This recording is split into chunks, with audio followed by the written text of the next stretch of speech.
Hey guys, India entertainment के नए video में आपका स्वागत है। मैं हूं प्रीति। तो आज के वीडियो में हम देखेंगे इंडिया और चाइना के सोल्जर्स जो है वो मिलिट्री अभ्यास करेंगे रशिया में। तो एक्चुअली में मिलिट्री एक्सरसाइज का पर्पस क्या होता है कि जो दोनों कंट्रीज की मिलिट्री है उन्हें कभी अगर एक साथ युद्ध करना पड़ जाए तो उनको एक दूसरे के टैक्टिक्स समझ में आते हो और एक दूसरे के वेपन्स यूज करने आते हो। इसमें काफी सारे कंट्रीज भी पार्टिसिपेट करते हैं। तो रशिया का जो सोच है वो तो अच्छा ही है कि अगर इंडिया और चाइना अगर साथ होता तो यूनिटी होती और वेस्ट की मजाल नहीं होती कि वो आंख उठाकर भी देख ले। लेकिन जब सेल्फिशनेस हद से ज्यादा बढ़ जाता है तो वो बेवकूफी ही कहलाता है। और एक हमारे हैं सबसे बड़े बेवकूफ, चाइना। अगर चाइना इंडिया के साथ आज यूनिटी बना कर रखता तो आज कितना अच्छा एशियन अलायंस होता और वेस्टर्न कंट्रीज हम पर अटैक करने का सोच भी नहीं सकते थे। लेकिन चाइना की बेवकूफी की वजह से ये सफल नहीं हो पाया। तो बहुत लोग बोलते हैं कि रशिया चाइना की ओर झुक गया, लेकिन ये जियोपॉलिटिक्स का गेम एक चेस की तरह है। रशिया को भी पता है अच्छी तरीके से कि वो चाइना पर पूरी तरीके से डिपेंडेंट नहीं हो सकता। अगर वो गया तो ये रशिया के लिए बहुत बुरी चीज होगी, क्योंकि रशिया तो पूरी तरीके से चाइना का गुलाम बन जाएगा और रशिया ये कभी नहीं चाहेगा कि वो चाइना का गुलाम बन जाए। इसलिए बहुत ही इंपॉर्टेंट फैक्टर यहाँ इंडिया प्ले करता है और ये इंडिया के इंटरेस्ट में भी है कि वो रशिया से बना कर रखे, because India can't afford to lose Russia completely in the hand of China. बहुत लोग बोलते हैं कि रशिया और चाइना में बहुत यूनिटी है, भाई भाई है। तो शायद उन लोगों को पता नहीं है कि रशिया में बैलिस्टिक मिसाइल्स है और इवन चाइना में भी मिसाइल्स है जो कि एक दूसरे के अगेंस्ट ताक कर रखे गए हैं। तो उन्हें भी पता है कि इसकी जरूरत किसी भी टाइम पड़ सकती है और रशिया और चाइना में कभी भी युद्ध हो सकता है। तो ट्रस्ट तो बिल्कुल भी नहीं है। हाँ, लेकिन दोनों के कॉमन एनिमीज अमेरिका और वेस्ट है, इसलिए दोनों अभी भी बना कर रखे हुए हैं। रशिया चाइना की ओर पूरी तरीके से कभी नहीं झुकेगा क्योंकि वो ट्रस्ट ही नहीं है। लेकिन ऐसा इंडिया के साथ नहीं है। रशिया का कोई भी मिसाइल इंडिया की तरफ ताके हुए नहीं है, तो मतलब यहाँ ट्रस्ट है। But looking at the past, India China पर पूरी तरीके से कभी भरोसा नहीं कर पाएगा। लेकिन देखते हैं, ये इंडिया के लिए भी जरूरी है क्योंकि इंडिया को भी मेक श्योर करना है ये रशिया की ही तरह कि इंडिया पूरी तरीके से यूएसए पर डिपेंडेंट ना हो जाए। और इसलिए इंडिया अभी क्लेवर खेल खेल रहा है कि चाइना को यूज करेंगे अमेरिका के अगेंस्ट और अमेरिका को यूज करेंगे चाइना के अगेंस्ट। बट चाइना पर हम पूरी तरीके से भरोसा नहीं कर सकते हैं। लेट्स सी अगर हम कॉमन ग्राउंड ढूंढ पाते हैं ताकि वेस्ट हम पर अटैक ना कर सके। तो ये एक बहुत स्ट्रेटेजिक बैलेंस अपनाया है इंडिया ने और इसे मेंटेन करना बहुत मुश्किल होगा, but I am quite sure India इसे बहुत अच्छी तरीके से मेंटेन करेगा। तो चलिए हम वीडियो देखते हैं।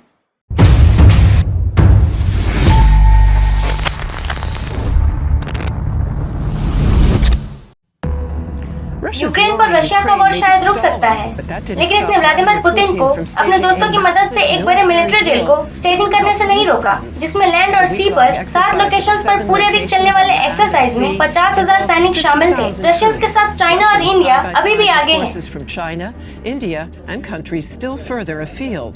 तो रशियन जायंट्स को भी पुतिन के नए रशियन वर्ल्ड फॉरेन पॉलिसी में मेंशन किया गया है। तो हम पूछ रहे हैं कि क्या रशिया के वॉर गेम्स चाइना और इंडिया के साथ एक ग्लोबल आर्म्स रेस की शुरुआत है?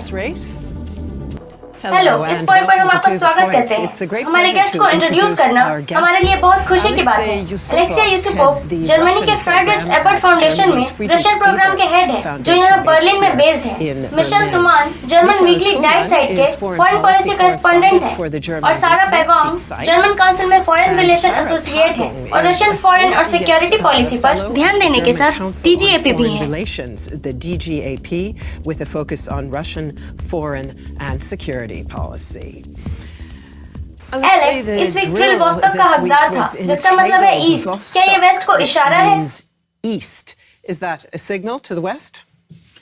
हाँ, लेकिन ये मिलिट्री एक्सरसाइज के रशियन कैलेंडर में फाइनल मिलिट्री एक्सरसाइज का नॉर्मल वैल्यू है। अगर हमारे पास पहले वेस्टॉक था तो ये इस तरह का पहला नहीं था। ये फोर्स का प्रदर्शन माना जाता है। ये मुझे उस रिस्पेक्ट के लिए काफी कम लगता है जो पिछले वाले की तुलना में छोटा है। ये ऑर्डर का परिणाम है। ये हमें कोई पैतरेबाजी टेक्निक्स नहीं दिखाता है। हमें यूक्रेन कैंपेन से कोई लेसन नहीं मिला है, इसलिए इसे दिखाना चाहिए कि रशियन फेडरेशन एक हिस्से में कॉन्टिनेंट के दूसरे तरफ वॉर करने और घर पर सामान्य स्थिति बनाए रखने के साथ एक युद्ध अभ्यास कर सकता है। लेकिन वो ऐसा करने में फेल हो गए। और पुतिन के अपने कुछ फ्रेंड्स को अपने साथ शामिल होने के लिए इनवाइट करने का क्या महत्व है? वो वहाँ पहले भी थे और निश्चित रूप से Russian foreign policy geopolitical landscape को दर्शाने की कोशिश करता है, क्योंकि ये एक ही समय में यूरेशियन कॉन्टिनेंट पर एक रशियन डोमिनेंस की ओर बढ़ रहा है। अगर हम देखें कि एग्जैक्टली इंडियन और चाइनीज कैसे हैं, लेकिन अन्य नेशनल ट्रूप्स भी युद्ध अभ्यास में शामिल हैं। ये भी काफी है। ये वीक है। चाइनीज का अपना कैंप है। एक्सरसाइज का स्ट्रक्चर क्लियर नहीं है। उनके पास कोई कॉमन एनिमी नहीं है। ये बॉर्डर पेट्रोल के बारे में है, तो मैं नहीं कहूँगा कि ये बड़ी बात है। I wouldn't say it's a big thing. Alex ने हैवी डॉक्यूमेंट्स दिए। सारा, आप इसे कैसे देखती हैं? हम सुन रहे हैं कि रशियन मिलिट्री तनाव में है। पुतिन ने फ्लॉन्ड्रिंग इकोनॉमी को अलग कर दिया है, लेकिन ये ड्रिल उनमें से किसी को भी इंडिकेट करता हुआ नहीं दिखाई देता है। But this drill wouldn't necessarily seem to indicate any of that, would it?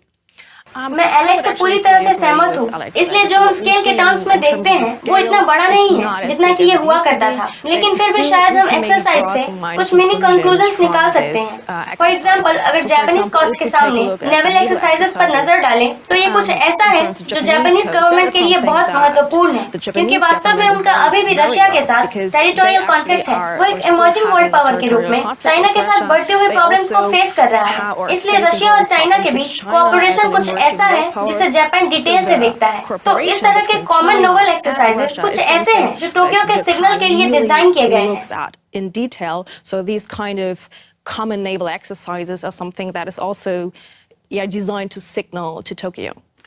Russia का चाइना के साथ न्यू नो लिमिट पार्टनरशिप नया नहीं है, ये वास्तव में स्ट्रॉन्ग था, क्योंकि यूक्रेन में रशिया अटैक से पहले ही चाइना में ओलंपिक्स शुरू हो गया था। लेकिन इंडिया पार्टी में क्या कर रहा था? आप इस फैक्ट को क्या महत्व देंगे कि इंडियन फोर्सेस ने भी इस ड्रिल में भाग लिया है? Significance would you attach to the fact that Indian forces also took part in this drill? मुझे लगता है कि व्लादिमीर पुतिन के लिए ये दिखाना इम्पोर्टेंट था कि इंडिया साउथर्न एशिया कॉन्टिनेंट पर अन्य अधिक आबादी वाले नेशंस हैं जो उस नए अलायंस का हिस्सा है, जिसे वो बेसिकली बाकियों के मामले में देखते हैं, जो वेस्ट के खिलाफ दुनिया की मेजॉरिटी है। वो यही दिखाना चाहते हैं। Basically, he sees in terms of the rest, which is the majority of the world against the West. This is what he wants to put on display.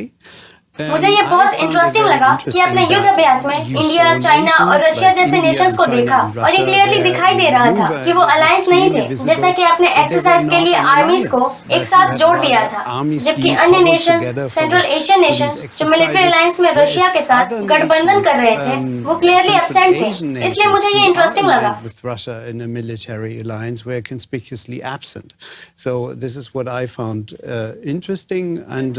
अगर मैं एक पल के लिए इंडिया में रह सकती हूँ तो चाइना और इंडिया सामान्य रूप से अच्छे दोस्त नहीं हैं। क्या आप सरप्राइज हुए कि इंडिया ने यहाँ भाग लिया?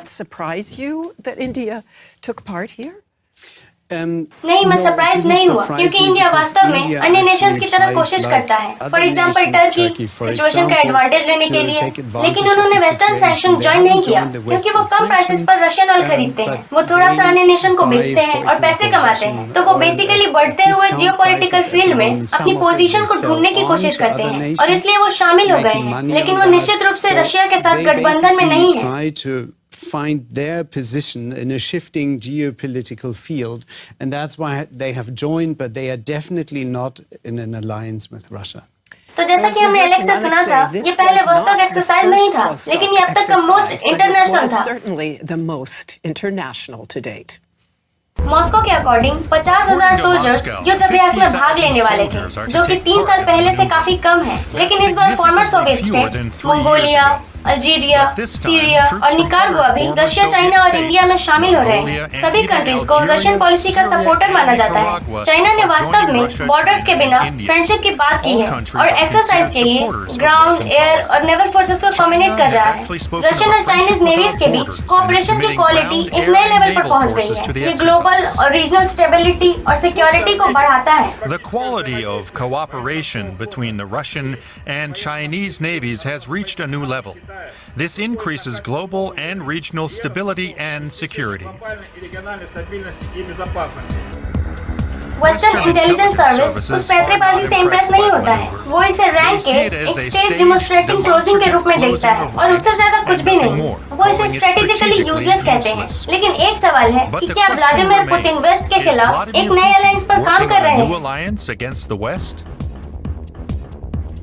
मैं उस क्वेश्चन को सीधे सामने रखना चाहूंगी एलेक्स इस सवाल के साथ कि ये नए पार्टनर्स चाइना, इंडिया और अन्य वास्तव में कितने भरोसेमंद हैं। हमें अंतर निकालना होगा। निश्चित रूप से वेस्टर्न लिबरल वर्ल्ड ऑर्डर के एंड के रूप में ग्लोबल स्केल पर इवेंट को दिखाने के लिए रशियन साइड पर एक प्रोपोजेनिस्टिक अटेम्प्ट है और फिर इवेंट्स और युद्ध अभ्यास पर बहुत से चेहरे उठाए जा रहे हैं और संधियों और कोऑपरेशन अरेंजमेंट्स पर भी। मैं किसी भी नए अलायंस को देखने का दावा नहीं करता। स्पष्ट रूप से कोऑपरेशन अरेंजमेंट्स हैं और चाइना सहित अन्य कंट्रीज यूक्रेन में रशियन वॉर को देखते हुए ज्यादा या कम फेंस लगाने वाले हैं, क्योंकि समय उनके लिए काम करता है और उन्हें रशिया से डिस्काउंट वाले एनर्जी सोर्सेस मिलते हैं। Countries, including China, are looking at the Russian war in Ukraine and are more or less fence sitters because time works for them. They get discounted energy resources from Russia. They India भी Russian arms industry पर बहुत ज्यादा निर्भर है, इसलिए वो वास्तव में अभी भी कोऑपरेशन मेंटेन रखना चाहता है और ये जरूरी नहीं है कि उन्हें समय के साथ पुश किया जा रहा है, क्योंकि रशिया उन पर और अधिक निर्भर हो जाएगा, न कि इसके ऑपोजिट। मैं कहूंगा कि हम जो देखते हैं वो यूरेशियन कॉन्टिनेंट पर रिलेशनशिप्स का रीअरेंजमेंट है और रशिया अपना रोल बदल रहा है और इसे एक नए वर्ल्ड ऑर्डर की लैंग्वेज के रूप में दिखाने की कोशिश करता है। मुझे यही लगता है। चलिए उस नए वर्ल्ड ऑर्डर के बारे में बात करते हैं। और रशिया सोचता है कि उनके वॉर ने वेस्ट में एंड की शुरुआत की। नई फॉरेन पॉलिसी डॉक्ट्राइन जिसे व्लादिमीर पुतिन ने अब एक रशियन वर्ल्ड को तैयार करने के लिए साइन किया है, जो इंपीरियलिस्ट आइडियोलॉजी की तरह दिखता है, जिस हार्ड लाइन का use Russian nationalist former Soviet Republic में अन्य स्थानों के बीच इंटरफेरेंस को सही ठहराने के लिए करते थे। सारा, क्या आप कहेंगे कि यूक्रेन वॉर ने वास्तव में एक नए वर्ल्ड डिसऑर्डर की शुरुआत की है जो सही नहीं हो सकता है? Soviet republics. Sarah, would you say that the Ukraine war has in fact ushered in a new world disorder where might makes right? मुझे नहीं लगता कि यूक्रेन में वॉर वास्तव में डेवलपमेंट का कारण बना, ये बस मौजूद डेवलपमेंट को बढ़ाता है। तो एग्जांपल के लिए अगर हम इसके सिद्धांत को देखें और रशियन वर्ल्ड कॉन्सेप्ट के महत्व को देखें, तो ये कुछ ऐसा है जो नया नहीं है, इसे पिछले सिद्धांतों में शामिल किया गया है। लेकिन हम ये देखते हैं कि अपना खुद का कल्चर होने का ये रशियन कॉन्सेप्ट वेस्टर्न के ऑपोजिट है। ये इस तरह के रशियन कल्चर के साथ ग्लोबली प्रभावित हो रहा है, जो बढ़ रही है। लेकिन ये बस एक डेवलपमेंट है जिसे हमने 10 या 15 सालों से देखा है। तो ये बस उस टेंडेंसीज को बढ़ाता है जो पहले भी रही है। Influencing globally with this kind of Russian culture that is growing, but that's just, you know, a development that we have seen like 10, 15 years maybe. So it's just accelerating what tendencies have there been before. अगर मैं इसे add करूं, अगर आप सिद्धांतों को देखते हैं तो ये मानवीय पॉलिटिक्स की लैंग्वेज का यूज करता है। ये बहुत इंटरेस्टिंग है क्योंकि ये वास्तव में ह्यूमैनिटेरियन डॉक्ट्राइन है और मुझे लगता है कि ये ह्यूमैनिटेरियन और रिस्पांसिबिलिटी के आर्गुमेंट्स को हाईजैक करने की कोशिश करता है, जिसे हम वेस्ट से जानते हैं, जहाँ एक आइडिया है कि आप थर्ड कंट्री में इंटरफेयर करते हैं अगर कुछ बड़ा हो रहा है और रशियन प्रोपेगेंडा प्रोटेक्ट करने की कोशिश करते हैं, बिल्कुल उसी तरह से जैसे कि प्रोटेक्ट करना उनका अधिकार और रिस्पांसिबिलिटी। रशियन फेडरेशन भी कल्चरल राइट्स को प्रोटेक्ट कर रहे हैं। ये प्रोपेगेंडिस्टिक एफर्ट से ज्यादा है। मैं अभी भी इसे उसी तरह से देखूंगा। And in fact, as you've और जैसा कि आपने मेंशन किया कि बहुत सी कंट्री जो अलग है ये लेटेस्ट मिलिट्री एक्सरसाइज में रशिया में शामिल हो रही है, वो रशिया से सस्ती एनर्जी या वेपन्स प्राप्त कर रहे हैं। रशिया वेस्ट को डिस्टेबलाइज करने के लिए अपने एनर्जी रिसोर्सेज के रिच सप्लाई का यूज एक वेपन के रूप में कर रहा है। वो गैस फ्लो को कम करने का बहाना ढूंढ रहे हैं, 100 ऑड मिलियंस की बैंकिंग कर रहे हैं थैंक्स टू इंक्रीजिंग प्राइसेस, जो यूरोपियन कंज्यूमर्स पर पेनफुल टोल ले रहा है। Banking hundreds of millions thanks to soaring prices that are taking a painful toll on European consumers.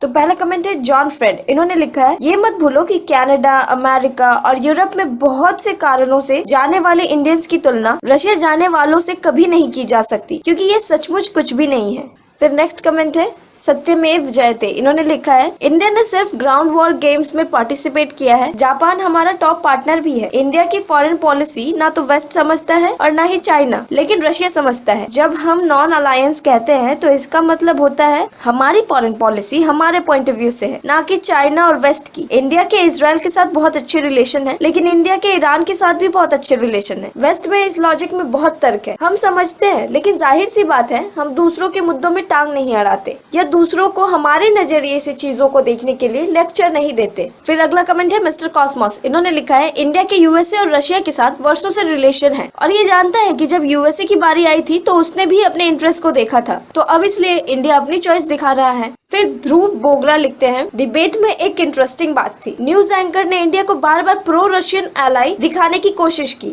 लेकिन कर नहीं पाई, और दूसरे पैनलिस्ट्स भी ऐसा करते हैं कि रशिया में इस मिलिट्री एक्सरसाइज से ठीक एक हफ्ते पहले इंडियन सोल्जर ने हिमालय में यूएस मरीन के साथ मिलिट्री एक्सरसाइज किया और ऑस्ट्रेलिया, अमेरिका और जापान के साथ क्वाड नौसैनिक एक्सरसाइजेज में भी पार्टिसिपेट किया। जर्मन मीडिया को एंटी इंडिया पीच नहीं बनानी चाहिए, क्योंकि ये इंडो जर्मन पब्लिक के लिए बेहद हानिकारक होगा। इंडिया 1960 से अपने नॉन अलाइंड माइंडसेट के लिए फेमस है और न्यूज रीडर्स के इस जनरेशन को इसका कोई अंदाजा नहीं है और वो इंडिया की फॉरेन पॉलिसी को अप्रिशिएट करने में फेल हो गए। जब सभी को पीस चाहिए होगी तो यूरोप के लोगों को पुतिन के लिए बैकडोर खोलने के लिए एक कॉमन फ्रेंड की जरूरत होगी और ये इंडिया और टर्की होंगे जो इसमें इंपॉर्टेंट रोल प्ले करेंगे। फिर Z5 10,000 ने लिखा है, इंडिया को याद है जरूरत के समय में उसकी हेल्प किसने की थी, जब यूएसए के नेवी ने 1971 के वॉर में बांग्लादेश में उन्हें रोका था। तो अब इंडिया रशिया को पे ऑफ कर रहा है, लॉयल्टी दिखा रहा है और साथ ही इंडिया जानता है यूएस कितना सेल्फिश है। फिर टोनी टोन ने लिखा है, मुझे लगता है ये यूएसए के लिए एक बहुत अच्छा एडवांटेज है इंडिया के साथ अपने रिलेशन सुधारने और पार्टनरशिप को स्ट्रॉन्ग करने के लिए। फिर मोहन कुमार ने लिखा है, रशिया और इंडिया 70 सालों से एक दूसरे के साथ प्यार में थे, फिर अचानक एक प्रोस्टिट्यूट बीच में आया और कहने लगा मुझसे शादी कर लो और रशिया से ब्रेकअप कर लो, और अब जानते हैं वो प्रोस्टिट्यूट कौन है। समझ रहे हो? समझ रहे हो आप?